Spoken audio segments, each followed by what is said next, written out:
nagre-repair po kasi. Eh, wala na si Ricky, walang kan eh. Sayang naman po kung ano pakasabi kay boss. Sayang naman po. Oo. Masira. Sayang yung wire sana lang.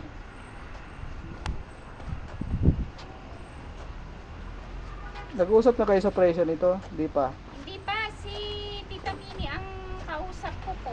Sabi niya i-relay daw niya kay boss. Gusto muna niyang makita. Sige. Nakit mo sana yung wire, ano, Al. Saan? Yung ko lang yun doon. Ito sir yung ano itong tawag dito?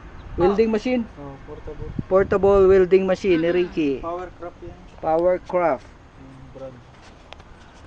Oh, kita na yung ano. Nakarating na ng Bicol din yan eh. Dara niya na yan doon. Nag-building sila ng mga bakod.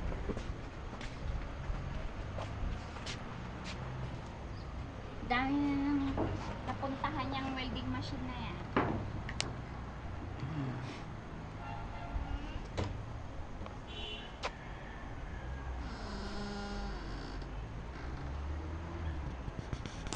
Naglilipat kasi kami. Pag ganun-ganun kami. Oh.